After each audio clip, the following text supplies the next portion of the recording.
Every piece of financial advice in existence was written for someone with a salary. Save 20% of your income. Automate your contributions on the first of the month. Build 3 to 6 months of expenses in an emergency fund. All of it assumes that you know, within a reasonable margin, how much money is coming in next month. For a significant and growing portion of the working population, that assumption is false. Freelancers, contractors, self-employed people, commission-based workers, people with seasonal income, gig workers, anyone whose earnings vary meaningfully from month to month, all of these people receive the same advice and find it either irrelevant or actively counterproductive. Because the tools designed for predictable income don't just fail to help with unpredictable income, they can create new problems if applied without adjustment. The challenge with variable income is not simply that some months are lean. It's that you cannot build a financial life around a number you don't have. When you don't know what next month will bring, every financial decision carries a layer of uncertainty that salaried people don't experience. Should you commit to this expense? Can you afford to put money away this month?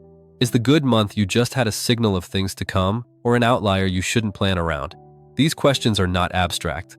They're the actual decisions that variable income earners face constantly, and answering them badly over and over compounds into financial instability that has nothing to do with how much money came in over the year. The first thing to change is the reference point for your planning. Salaried people plan around what they earn each month.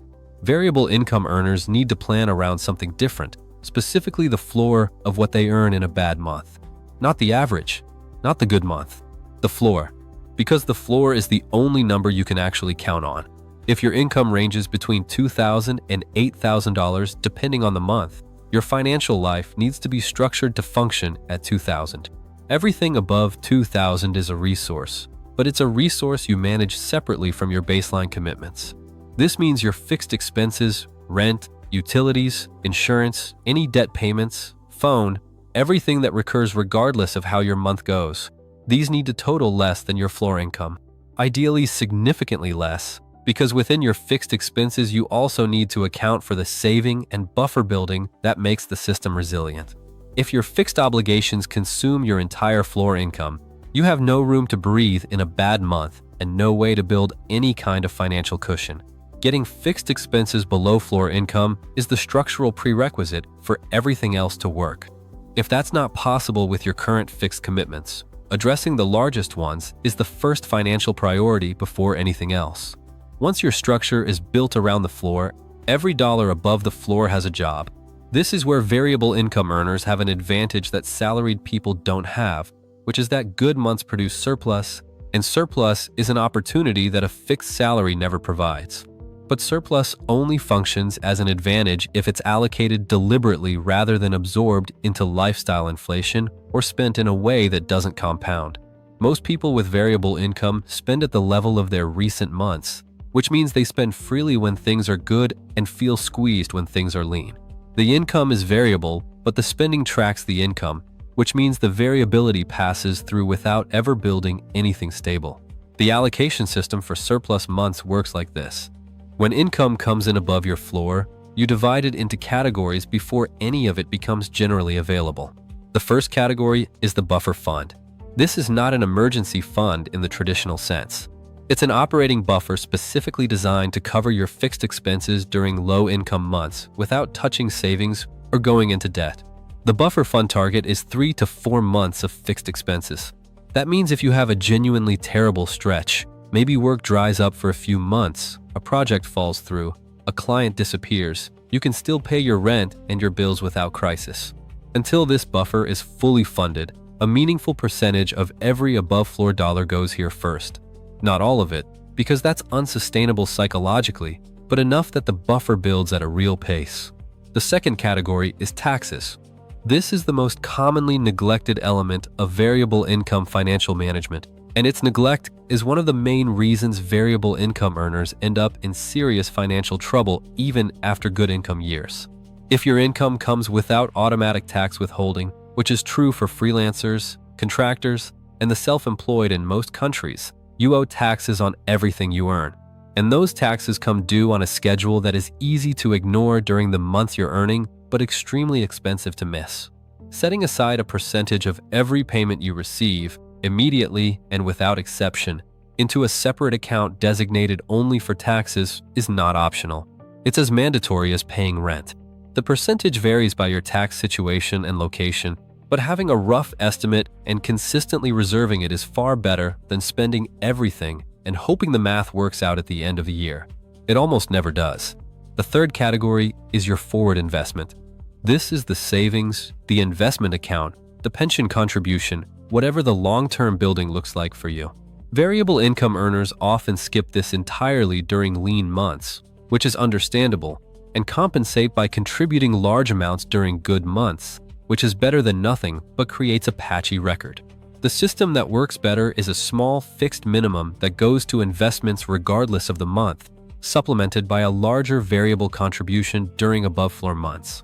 The minimum, even if it's small, keeps the habit active and keeps the account open and contributing. The variable top-up captures the upside of good months without requiring you to skip the habit entirely during lean ones. The fourth category is the lifestyle fund. Not everything above your floor needs to go to obligations and savings. You're allowed to spend some of it on living well, on the things that make the good months feel like good months. But this allocation happens after the others, not before. The sequence matters because available money gets spent. If you deposit a large payment and immediately feel the whole amount as discretionary, the buffer doesn't grow and the taxes don't get set aside, and you're back to the cycle where good months feel comfortable and bad months feel like emergencies. The sequence needs to be automatic enough that it happens before the spending temptation arrives. Separate accounts make this system significantly easier to maintain. One account for the operational buffer and fixed expenses. One account for taxes that is never touched for anything else. One account for investments. One account for discretionary spending. When money comes in, you divide it according to your percentages before it has a chance to become a single undifferentiated pool. This feels like bureaucracy, but it functions as clarity. You always know exactly how much is actually available for spending because the other accounts hold money that isn't available for spending. The mental separation that multiple accounts provide is worth more than the slight inconvenience of maintaining them. The income smoothing question is worth addressing directly. Some variable income earners choose to pay themselves a consistent monthly amount from a business account rather than depositing every payment directly into personal accounts. The business account accumulates during good months and supplements during lean months, and you receive the same personal deposit each month regardless of business revenue. This approach provides the psychological stability of a salary while running a variable income business. It works well for people with relatively predictable annual income whose variability is about timing rather than total volume. It works less well for people whose annual totals genuinely vary significantly, because in lean years the smooth amount becomes unsustainable. If you try this approach, the smooth personal salary should be set at a conservative level that would be sustainable even in a below-average income year, not at a level based on your best years. The insurance question is specifically important for variable income earners because the financial risk of being uninsured or underinsured is magnified when your income is already variable. Health issues, liability exposure, equipment loss for people whose work depends on equipment. These events can eliminate financial stability entirely when there's no employer to provide coverage and no savings buffer to absorb the shock. The coverage you need depends on your specific situation, but the general principle is that variable income earners need more insurance protection than salaried employees, not less, because the downside of a covered event is worse when your income is already volatile. Taxes deserve a second mention because they're worth treating more systematically than most people do. Variable income earners who work with a tax professional, even briefly once a year, consistently manage their tax burden more effectively than those who don't. Not because there's anything exotic to do, but because understanding which expenses are deductible, how to structure income for optimal treatment, and what estimated payment obligations look like in your specific situation prevents the kind of surprises that cost several months of income in a single bill. The cost of a tax consultation is almost always recovered in what it saves, sometimes within the same year. The hardest part of financial management with variable income is not the system. The system is learnable. The hardest part is the emotional relationship with money that variable income produces. When a large payment arrives after a slow period, it feels like relief and freedom simultaneously, which is exactly when the spending decisions that undermine the system tend to happen. When income is low for weeks, the anxiety about money makes it harder to think clearly and easier to make short-term decisions that create long-term problems. The emotional volatility tracks the income volatility, and managing the emotions is as much a part of the system as managing the accounts. The counter to the emotional volatility is the buffer. When you have 3 months of fixed expenses sitting in an account that exists specifically for this purpose, a slow month doesn't feel like a crisis. It feels like the buffer doing its job. The buffer transforms the emotional experience of lean periods from anxiety to inconvenience. That transformation is underrated. Financial decisions made from a place of anxiety are consistently worse than decisions made from a place of stability. The buffer doesn't just protect the finances. It protects the quality of the decisions you make about the finances. Building it takes time. The first few months of running the system produce small allocations because income variability means you're not always above the floor. But the direction is what matters, not the pace. Every allocation to the buffer, however small, is progress. Every month where you set aside the tax percentage is a month you've protected yourself from a future problem. Every investment contribution, minimum or larger, is a month where your money is doing something other than waiting to be spent. The system is not glamorous. It doesn't produce dramatic results quickly, but over a year of running it consistently, the financial picture for a variable income earner looks almost unrecognizable compared to what it looked like before. Not because the income changed, but because the relationship between the income and the spending finally has a structure that captures the upside of good months and absorbs the impact of bad ones, instead of passing both through equally and leaving nothing permanent behind. That structure is available to anyone with variable income. It requires no particular income level and no dramatic change in lifestyle. It requires a clear picture of your floor, separate accounts, a consistent allocation sequence, and the discipline to follow the sequence before the spending happens. Those are not complicated things. They're just things most people with variable income have never been shown specifically because the advice they receive was written for someone else. The community dimension of variable income is also underused as a resource. People doing similar work, whether freelancers in the same field, contractors in the same industry, or self-employed people navigating similar markets, tend to have financial patterns in common. They face the same tax questions, the same cash flow challenges, the same psychological relationship with feast and famine months. Communities of people with variable income, whether formal professional associations or informal networks, carry collective knowledge about what works that is more practically applicable than generic financial advice.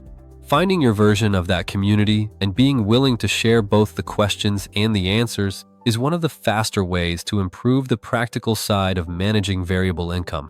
There is also the pricing conversation. One of the most reliable ways to improve variable income stability without changing the fundamental structure of the work is to raise prices or rates over time. Not dramatically, not in ways that immediately price you out of your market, but incrementally, in line with the value you deliver and the experience you've accumulated. Variable income earners often avoid this conversation because raising rates feels risky. Existing clients might leave, new clients might balk. The fear of reduced volume overrides the math of higher per unit revenue. But the math usually favors the rate increase. Fewer clients paying more is often more financially stable than more clients paying less, because the reduced volume also reduces the administrative overhead, the communication load, and the income volatility that comes from having many small, inconsistent sources. Pricing is a lever that most variable income earners pull less than they should, and pulling it intelligently over time changes the whole financial picture. The annual income question is also worth sitting with specifically. Variable income earners often have a distorted view of their own annual income because good months are more memorable than lean ones. If you ask someone with variable income what they made last year, they'll often cite a number that's closer to their best months extrapolated than to their actual annual total. The only accurate number is the one from your tax documents. Knowing your actual annual income clearly is the baseline for every financial decision you make. It tells you what floor is realistic, what savings rate is achievable, what your tax obligation actually looks like, and whether the financial plan you have in your head matches the financial reality you're living in.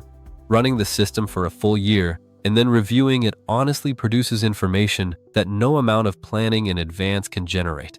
You'll see which months were genuinely lean and which just felt lean. You'll see whether your buffer actually held, whether the tax account was sufficient, whether the investment contributions you made were meaningful relative to your goals. And you'll see the patterns in your income that are invisible when you're living inside them month to month. Variable income often has more structure than it feels like it has in real time. Seasonal patterns, client concentration, revenue channels that are consistent versus channels that aren't. Seeing these patterns over a full year gives you something to plan around that is more grounded than your intuitions about what might happen. The goal for someone with variable income is not to achieve the certainty of a salary. That's not possible without changing the fundamental nature of the work. And often the variability is inseparable from the freedom and opportunity that made the work worth pursuing in the first place. The goal is to build enough structure around the variability that the lean months don't create crises and the good months actually build something. That goal is achievable. It requires a different system than the one designed for predictable income, more separation between accounts, more deliberate allocation, more discipline about taxes and buffers. But the fundamentals of financial stability are the same regardless of income type. Spend less than you earn over time, maintain a cushion against disruption, invest consistently in the long run, and don't let the lean periods wipe out what the good periods built. People with variable income who build that structure tend to end up in a better financial position than many salaried peers, because the variability that feels like a disadvantage is also the mechanism that produces the surplus months. The surplus months, managed well, accelerate everything. The buffer fills faster. The investments grow faster. The tax account overshoots and produces a refund that becomes an additional allocation. The whole system works with the variability rather than against it, turning the unpredictability from a threat into an engine. That's what a well-built financial system for variable income actually does. It doesn't eliminate the uncertainty. It makes the uncertainty workable. It takes the thing that felt like the central obstacle to financial stability and converts it into one of the conditions under which stability gets built. Not in a single good month, not through any single decision, but through consistent application of a system that was designed for your actual situation, not for someone else's. Start there. Build the floor budget. Open the separate accounts. Set the allocation percentages. Make the first contributions, however small. The system doesn't need to be perfect on day one. It needs to exist, and then it needs to keep running. Everything else, the refinements, the adjustments, the growing contributions, those come in time. But only if there is a time. Only if you build something that keeps going when the months are hard and the income is uncertain and the temptation is to skip the allocation just this once. Don't skip it. That's the whole thing. Don't skip it, and it compounds. Skip it, and it doesn't. The choice, every month, is that simple and that consequential.